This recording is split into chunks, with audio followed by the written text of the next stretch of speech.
تو 3 انعامات اللہ تعالیٰ نے اپنے حبیب صلی اللہ علیہ وسلم پہ کیے, جو اصل ٹاپک کی طرف دوبارہ ہم آ جاتے ہیں. پہلا انعام, آپ یتیم تھے, اللہ نے آپ کو ٹھکانہ دیا.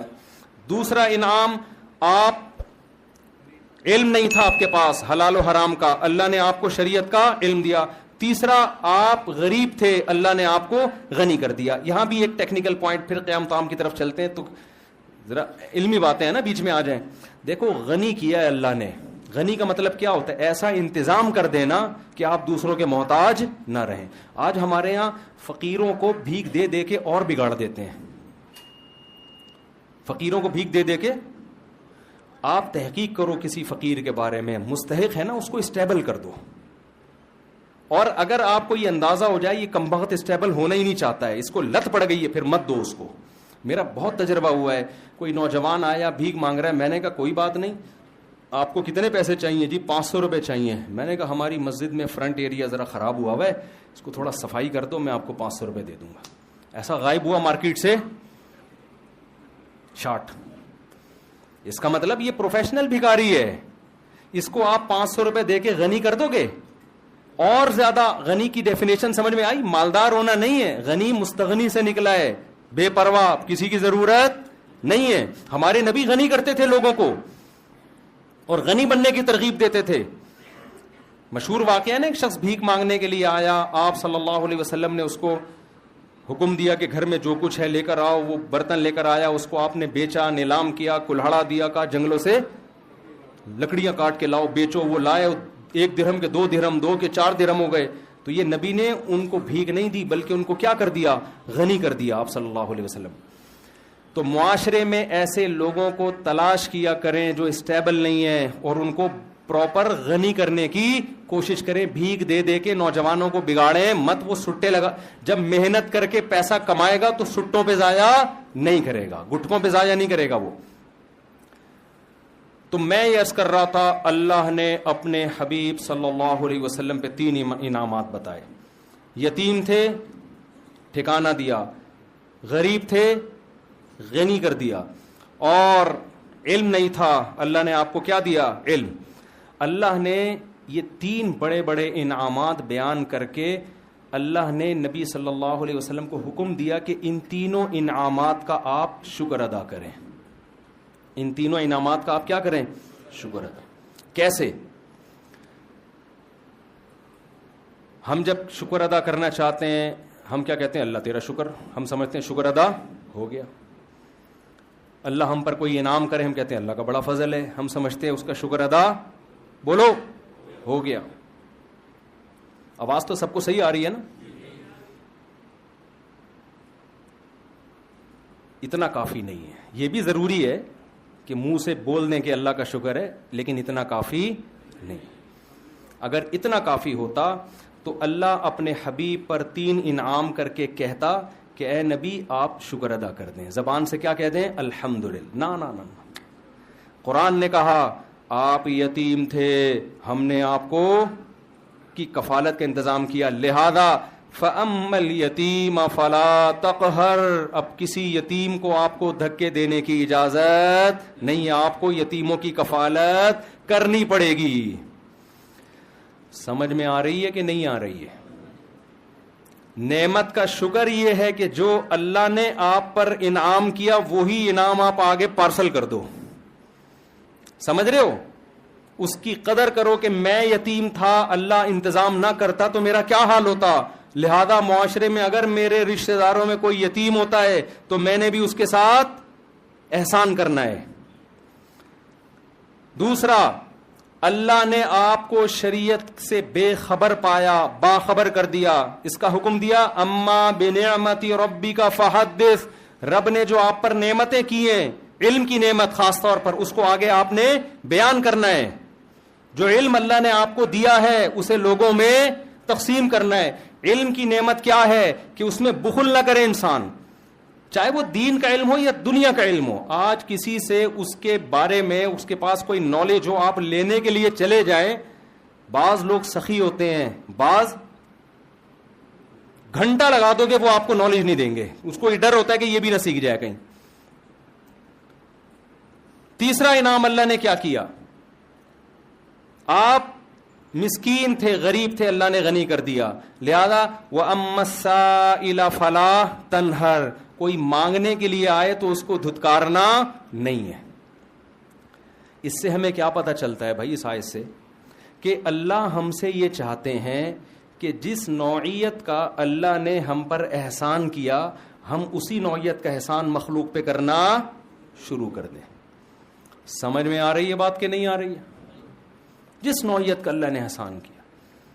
اور یہ بات قرآن میں دوسری جگہ بھی ہے.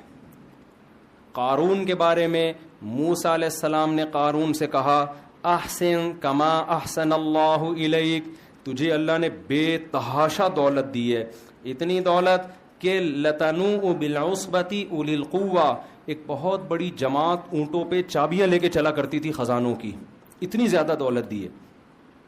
تو جب تجھے اللہ نے اتنی دولت دی کہ تجھ پر احسان کیا ہے تو تو بھی اللہ کی مخلوق پر احسان کر. اگر کوئی دولت مند تاجر اپنی دولت پر سانپ بن کے بیٹھ جاتا ہے، بخل کرتا ہے، زبان سے کروڑہا گنا کہتا رہے کہ اللہ کا دیا میرے پاس بہت کچھ ہے، لیکن اللہ اتنی بات کو شکر ماننے کے لیے تیار نہیں ہے، اس کو اپنی دولت میں غریبوں پہ خرچ کرنا پڑے گا. سمجھتے ہو کہ نہیں سمجھتے ہو؟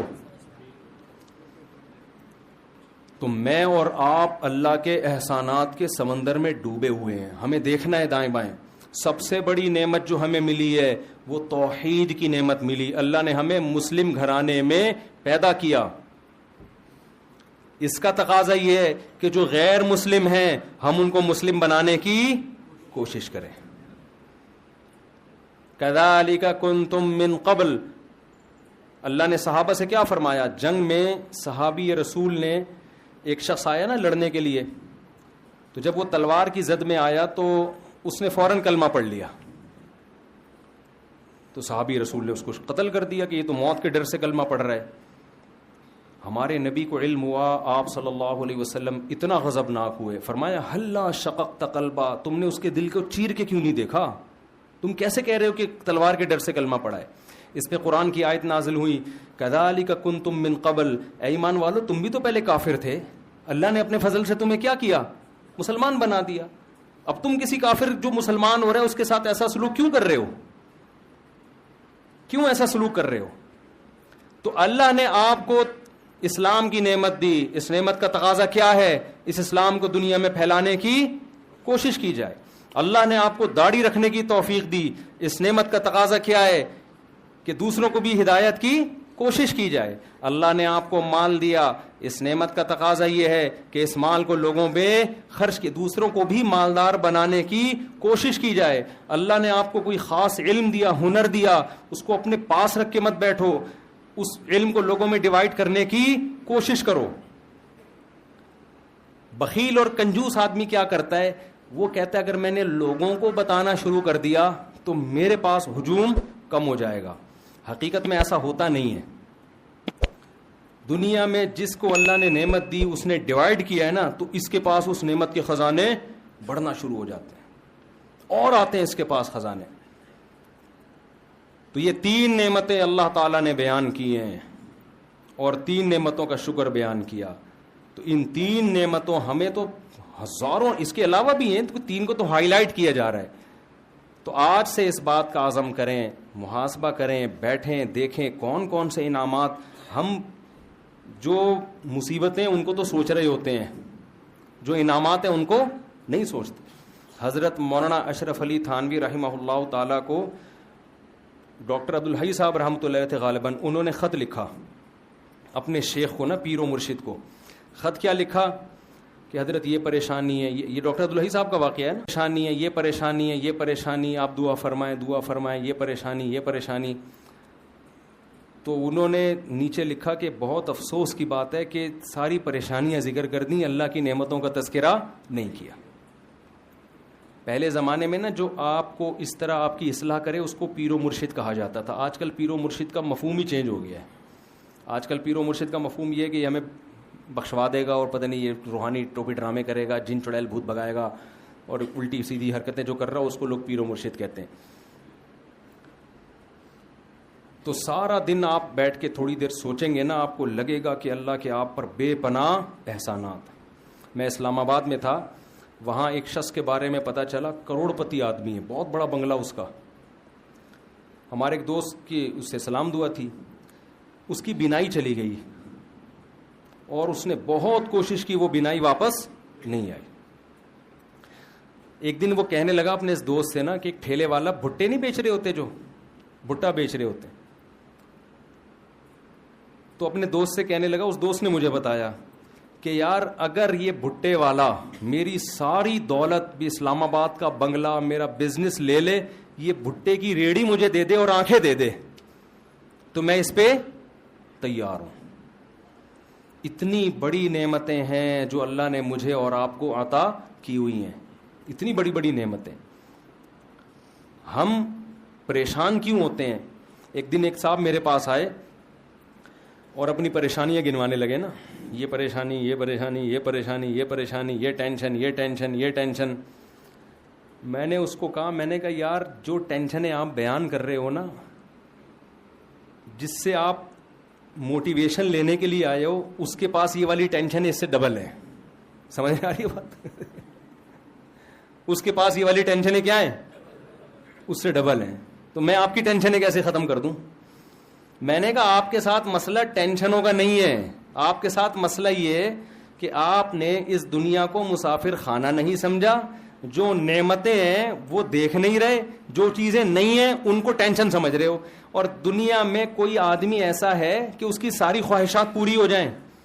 بولو نا, دنیا میں کوئی ہو نہیں سکتا. وجہ کیا ہے؟ ام للانسان ما تمنا. قرآن کہتے کیا انسان یہ سمجھتے جو تمنا کرے گا مل جائے گا؟ یہ تو ممکن نہیں ہے. یہاں ہم نے یہ دیکھنا کیا کیا ملا ہوا ہے, یہ نہیں دیکھنا کیا کیا نہیں ملا ہوا. لوگ یہ دیکھ رہے ہوتے ہیں, وہ ڈیفنس میں رہتا ہے, میں ناظم آباد میں رہتا ہوں, وہ بھائی تو یہ دیکھ, تو ناظم آباد میں رہ رہا ہے, وہ گندے نالے کے پل پہ رہ رہا ہے وہ بندہ فلاں, اور جو گندے نالے پہ رہتا ہے وہ دیکھے یار گندے نالے پہ گھر تو ملا ہوا ہے, اگلا تو فٹ پاتھ پہ سو رہا ہے. جو فٹ پاتھ پہ سو رہا ہے وہ کہے کہ یار میں سو تو رہا ہوں نا. بہت سے لوگ 1000 گز کے بنگلوں میں گدے پہ نیند نہیں آ رہی, وہ کہہ رہے ہیں فٹ پاتھ کی نیند اچھی ہے اس گدے سے جس پہ نیند نہیں آئے کم وقت کو. تو جب تک آپ اس دنیا کو مسافر خانہ نہیں سمجھتے اور آپ یہ نہیں سمجھتے کہ یہ میری, دیکھو رسول اللہ صلی اللہ علیہ وسلم نے فرمایا جس کو 2 ٹائم پیٹ بھر کے کھانا مل گیا اور سر چھپانے کی جگہ مل گئی, جسم کسی بڑی بیماری سے محفوظ ہو گیا, اللہ نے ساری دنیا کی دولت سمیٹ کے اس کو دے دی ہے. اب حدیث کا مفہوم کیا ہے؟ مطلب یہ نبی کے الفاظ نہیں, میں مفہوم سمجھا رہا ہوں. اب اگر یہ کہتا ہے نا میرے بھی ٹینشن, یہ اس کی اپنی بنائی ہوئی ٹینشن ہے, یہ اللہ کی طرف سے نہیں ہے, یہ تو ہوس ہے بھائی. ہوس کا تو دنیا میں کوئی علاج نہیں ہے. کتنے لوگ آتے ہیں میں بے روزگار ہوں, ٹینشن ہے, میں کہتا ہے تیرے کو صبح ناشتہ مل رہا ہے؟ ناشتہ تو مل رہا ہے. دوپہر کھانا مل رہا ہے؟ ہاں مل رہا ہے. رات کا کھانا مل رہا ہے؟ ہاں مل رہا ہے. سونے کی جگہ ہے؟ کہہ رہے ہاں ہے. کہہ رہے ابا کی صلواتیں بہت سننے کو ملتی ہیں, بس یہ ٹینشن ہے. تو میں نے کہا 2-4 ٹینشنیں تو ہونی چاہیے نا زندگی میں, یہ والی ٹینشن بھی ختم ہو جائے پھر تو اور جنت میں چلا گیا نا. تو ایک ٹینشن برداشت کر لے. فری پھوکٹ کا تجھے پراٹھے مل رہے ہیں صبح کے, فری پھوکٹ کا تجھے ابا کے خرچے پہ کیا مل رہا ہے, بھلے صلواتیں سن کے مل رہے. بھیکاری کو آپ 2 روٹی 2 گالیاں دے کے, وہ کہے گا 2 اور دے دے, 4 گالیاں اور لگا دے ساتھ میں, کیونکہ بھیکاری کو اندازہ ہے کہ 2 پراٹھوں کی کیا, میرے منہ سے روٹی نکلتی نہیں ہے, لفظ نکلتا ہے پراٹھا ہی نکلتا ہے, پتہ نہیں کیوں. کیونکہ جب بھی باہر دنیا میں ٹریولنگ ہوتی ہے نا سب کچھ ملتا ہے, کراچی کے ہوٹل کے پراٹھے نہیں ملتے. ابھی میں سعودی عرب سے آیا ہوں کل, نہیں مزہ آیا یار, پراٹھے نہیں تھے.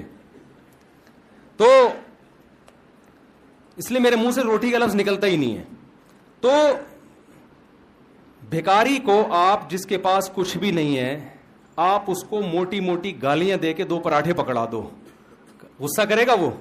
پھر بھی شکریہ ادا کرے گا, اس لیے کہ وہ اپنے آپ کو اس کا بھی مستحق نہیں سمجھتا. اور جو گھر میں بیٹا ہوتا ہے نا کروڑ پتی باپ کا, وہ سمجھتا ہے سارا میرا ہے, میں اس کا مستحق ہوں, مجھے یہ بھی چاہیے, مجھے یہ بھی چاہیے. او بھائی تو سمجھ کہ میں مسافر خانہ ہے, اللہ نے مجھے بڑے باپ کے گھر میں پیدا کر دیا, یہ میرا احسان نہیں. کس کا احسان ہے؟ اللہ کا احسان ہے. جو مل رہا ہے گریوی میں کھاؤ.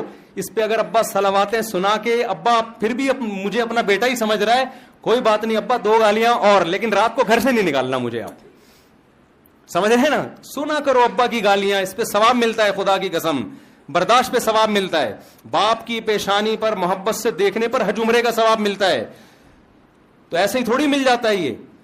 تو جب آپ اپنے آپ کو یہ سمجھو گے میں ان چیزوں کا مستحق ہوں ہی نہیں, تو جتنا ملے گا اس پہ کیا ہوگا, شکر ادا ہوگا. بھائی ہم تو اس کے بھی مستحق نہیں تھے, اللہ نے ہمیں یہ بھی دے دیا, یہ بھی دے دیا, یہ بھی دے دیا. تو ہم تو یہ چیز بتاتے ہیں لوگوں کو کہ بھائی وہ اکثر ایک میں واقعہ سناتا ہوں, بس یہ واقعہ بیان کر کے اپنی بات کو ختم کرتا ہوں. ایک نجومی کے پاس ایک آدمی گیا اور اپنی ہاتھ دکھائی. نجومیوں کو آتا واتا کچھ نہیں ہے لیکن ویسے ہی لوگ چلے جاتے ہیں. تو نجومی نے ہاتھ دیکھ کے کہا کہ بھائی 10 سال تک, وہ غریب آدمی تھا, نجومی نے کہا 10 سال تک تم غریب کے غریب ہی رہو گے. یہ بڑا خوش ہو گیا کہ 10 سال بعد کیا ہوگا, بھارے نیارے ہو جائیں گے. اس نے کہا 10 سال تک غربت کی پریشانی تمہیں اور رہے گی. یہ خوش ہو گیا, چلو 10 سال کے بعد. اس نے کہا پھر کیا ہوگا, اس نے کہا پھر تمہیں عادت ہو جائے گی. پھر کیا ہو جائے گی, عادت ہو جائے گی. تو میں بے روزگاروں سے کہتا ہوں روزگار تلاش کرو, نہیں مل رہا اسی کو انجوائے کرو. آپ بے روزگاری کا جو مزہ ہے وہ روزگار میں نہیں ہے, حقیقت ہے. اس سے برداشت پیدا ہوتی ہے انسان کے اندر. تلاش کرو روزگار, سست بن کے نہ بیٹھ جاؤ. جب کوئی پریشانی آئے, دنیا کیا ہے, مسافر خانہ, فنا ہونے کی. یہاں بڑے بڑے خوشحال لوگ آئے, وہ چلی گئی 96 سال میں. یار ہے بھائی 96 توپوں کی, 96 میں گئی 98 میں گئی ہے, 96 سال میں 96 توپوں کی سلامی دی گئی ہے اس کو. اب فرض کر لو میں اور آپ, اگر ہم تو برطانیہ کے ویزے کے لیے ترس رہے ہوتے ہیں نا, مل جائے تو بڑے خوش. اس کو ویزا نہیں ملا, برطانیوں کی ماں تھی وہ, برطانیوں کا باپ تھا وہ. ہمیں اگر برطانیہ کا باپ بنا دیا جاتا تو 96 سال کے بعد بھی ہمارا وہی حشر ہونا تھا جو ملکہ برطانیہ کا ہوا ہے. تو یار نتیجہ تو سب کا ایک ہی جیسا ہے نا. پائپ کے منہ میں بیٹھو یا پائپ تمہارے منہ میں ہو, رزلٹ ایک ہی ہے. جب رزلٹ وہی نکل رہے ہیں بھائی اس کا, تو کیا ہے یار, جس نے زیادہ سموسے کھا لیے, جس نے 2 پراٹھے کھا لیے, جس نے نہیں کھایا, جو روزگار ہے, جو بے روزگار ہے, تھوڑے دنوں کی کہانی ہے. رزلٹ کیا ہونے والا ہے, ایک جیسا. قبرستان جایا کرو, ڈیفنس کے تو خاص طور پہ جایا کرو قبرستان. بڑے بڑے لوگ یہاں نیچے دفن ہوتے ہیں, تو جا کے دیکھا کرو یار یہ فلاں کا بنگلہ, یہ فلاں کا بنگلہ. ابھی ایک دفعہ میں جب گلشن اقبال میں رہتا تھا نا پہلے, تو میں گھر تلاش کر رہا تھا گلشن اقبال میں. تو کسی نے مجھے کہا یہاں بڑا وی آئی پی سا قبرستان ہے. میں نے کہا یار قبر میں جانے کے بعد نہیں پتا چلتا کہ وی آئی پی ہے یا اورنگی ٹاؤن کا قبرستان ہو, گندے نالے کا قبرستان ہو, یا ڈیفنس کا. اندر سے سارے کیا ہوتے ہیں, جتنے کیڑے ایک غریب رکشے والے کی لاش پہ ہوتے ہیں اتنے ہی میرے بھائی معذرت کے ساتھ ڈیفنس والوں کی لاش پہ بھی اتنے ہی کیڑے ہوں گے. تو یہ ڈیفنس آپ لوگ رہتے ہو نا, یہ زیادہ 2 ٹکے کی خدا کی قسم رہو آپ, ایسا نہ چھوڑ کے آپ گندے نالے چلے جاؤ, یہ مطلب نہیں ہے. کیونکہ وہاں جاؤ گے تو جلدی قبرستان جانے کا چانس ہوگا, وہاں ڈینگی وینگی نالوں میں بہت پھیلا ہوا ہے آج کل. تو لیکن حقیقت یہ ہے کہ 2 ٹکے کی ویلیو, ان چیزوں سے دل لگانے کی بالکل کوشش مت کرو. ان کی حیثیت صرف اتنی ہے کہ ٹرین میں آپ سفر کر رہے ہو, آگے اسٹیشن پہ آپ نے اتر جانا ہے, کوئی دروازے پہ لٹک کے جا رہا ہے, کوئی نیچے بیٹھ کے جا رہا ہے, کوئی اکانومی کلاس میں جا رہا ہے, اور کوئی بزنس کلاس میں جا رہا ہے. آگے جا کے سارے کیا ہو جاتے ہیں, دنیا میں تو پھر بھی برابر نہیں ہوتے. بزنس کلاس والے کو ذرا پروٹوکول کے ساتھ لینے کے لیے آئے, لیکن اللہ کے ہاں آگے جا کے سب کا اینڈ کیا ہے, برابر, ختم, فنش. تھوڑے دن کی کہانی ہے. اور یہ ملکہ برطانیہ کا بار بار سوچا کرو یار 96 سال میں اس کو 96 توپوں کی, میں نے خبر سنی 96 توپوں کی سلامی. یار توپوں کا اتنا خرچہ کرا دیا اس نے. اللہ یہ بھی پوچھے گا یہ تیرے باپ کے پیسوں سے یہ توپیں جو ہے نا تیرے اوپر خرچ ہو رہی ہیں, یہ تو قوم کا پیسہ ہے. اللہ پوچھے, اللہ تو ایک ایک چیز کا حساب لے گا کہ 96 تو 1 مہینہ تک تو رہی ہے. کتنے دن جنازہ دفنایا گیا, کتنے دن بعد ہیں پتہ نہیں, 18 دن تک اتنے پھول, اتنے پروٹوکول, اتنے یہ سارا خرچہ ہوا ہے. یہ قبر میں نکلے گا خرچہ. اللہ پوچھے گا انسانوں, ہم وصیت کرتے ہیں ہمیں ایسا پروٹوکول, اول تو ہم کو یہ اتنی بڑی چیز نہیں ہے, اگر بن بھی گئے نہیں بھائی ہمیں نہیں چاہیے. ہمیں حضرت ابو بکر نے کیا وصیت کی تھی, نیا کفن بھی مت دینا. حضرت ابو بکر کی ویلیو تو بہت بڑی تھی نا, لاکھوں مربع میل کے حکمران تھے. عمر پہ حکومت کی ابو بکر نے, جن کے ماتحت عمر اور ابو ہریرہ اور ابن مسعود جیسے لوگوں, کتنا بڑا حکمران ہوگا. وصیت کر رہے ہیں میں جب مر جاؤں تو مجھے پرانے کپڑوں میں دفنانا, نیا کفن مجھے مت دینا. نئے کپڑے زندہ لوگوں کے لیے ہیں, جانے والوں کے لیے نئے کپڑے نہیں ہوتے. وہ سمجھتے تھے بھائی یہ مسافر خانہ ہے. تو غیر مسلموں کی چیزوں سے متاثر مت ہو خدا کا واسطہ. ملکہ برطانیہ سے ہمیں کوئی وہ نہیں ہے, کوئی چڑ نہیں ہے, کوئی میرا کلپ بنا دے ملکہ برطانیہ کے خلاف, وہ تو سب کے ساتھ ایسا ہی ہوتا ہے, وہاں یہی پروٹوکول ملتا ہے. لیکن میں تو آپ کو اسلام اور غیر اسلام کا فرق بتا رہا ہوں. ملکہ برطانیہ اور اسلام کا فرق نہیں بتا رہا آپ کو, ہماری ملکہ اور ان کی ملکہ کا فرق نہیں. ہمارے ہاں تو ملکائیں جاتی ہیں تو وہ دفنانے کے لیے چیز, ہماری ملکہ تو بے نظیر بھٹو تھی نا. ہمارے ہاں تو ملکہ جاتے ہیں الگ اسٹائل سے ہیں. کوئی بم دھماکے میں جا رہا ہے اس کو کیا پروٹوکول, ضیاء الحق گیا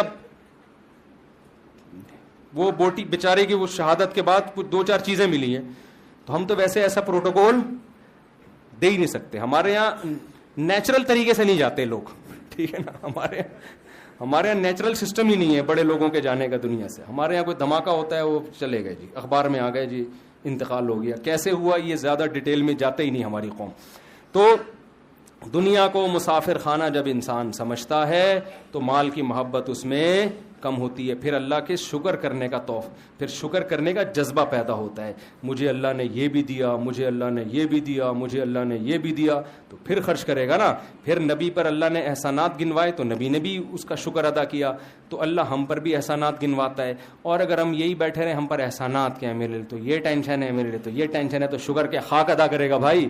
شکر وہی ادا کرتا ہے جو مانتا ہے کہ اللہ کے مجھ پر احسانات ہیں. اور مانتا وہ ہے جو دنیا کو مسافر خانہ سمجھتا ہے, جو یہ سمجھتا ہے کہ میری نیڈ یہ نہیں ہے, میری ضرورتیں یہ نہیں ہیں, مجھے میری ضرورتوں سے بہت زیادہ دے دیے. اللہ تعالی ہم سب کو سمجھنے کی, عمل کی توفیق عطا فرمائے.